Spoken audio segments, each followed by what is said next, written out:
Hey, what's up, Unbroken Nation? What I'm wondering, you talked about the importance of omega-3s and brain health. Can you kind of distill down what that means and what is Mhm. happening to our brain when we are consuming healthy omega-3s?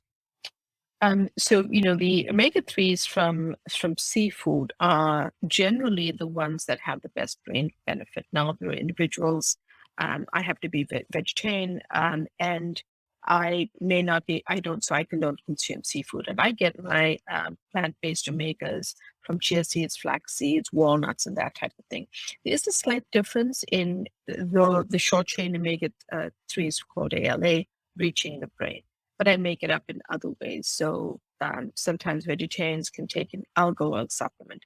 But for the actual, if you consume seafood, these are rich brain foods. They're good for you. They have anti-inflammatory effects on the brain and the body. And remember, I mentioned that inflammation is now being seen in research and shown as an underlying cause. So having those couple of servings a week, a couple of times or more a week, is super helpful to reduce inflammation in your body, help with that process. So it's just one way that the EPA and DHA can be effective for you.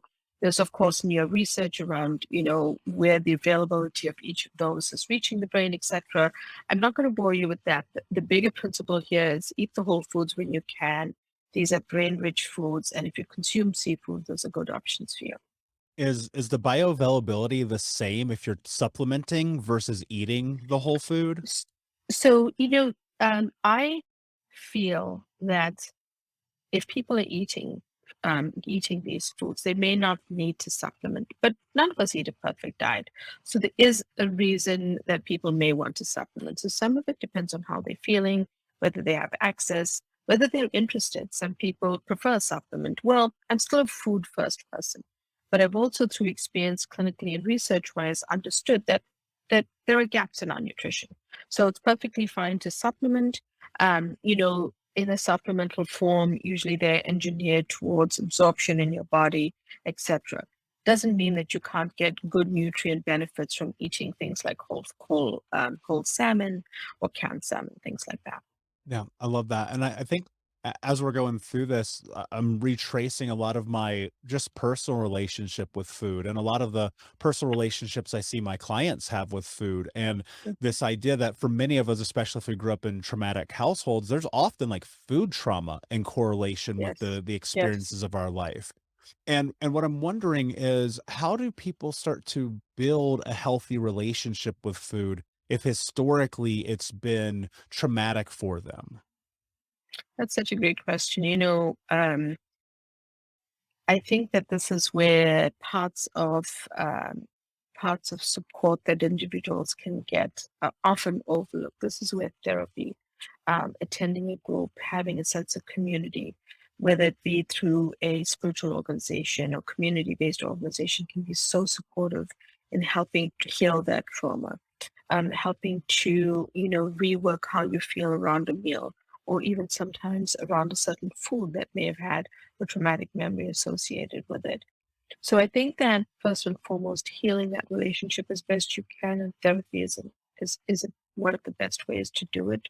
Having awareness, having a supportive group of individuals. Maybe it's not your biological family, maybe some of those members are. It just depends on your individual situation. But one of the things that I've realized through clinical experience and my own research is that when individuals are struggling in their actual relationship with food, it can be harder to then say, oh, eat this for your brain health, because they're actually struggling with just even getting the right food or overcoming a really painful association with a certain food. So it's stages of healing. It really is stages of healing. And I think that not everyone has to be assessed to see where they're at and what they can do based on their own individual story. So it's very much a personalized nutritional psychiatry plan. Perhaps some of it may involve work in therapy for a while or other forms of treatment until they can start to heal that and then say, now I'm ready to go on a healthy supermarket um, trip and pick out these foods or order these groceries online because I feel I can. So it really is stages that people have to go through until they feel they can embrace food in that healthier way. because we want to heal that relationship and have them have a healthier relationship than they did with food.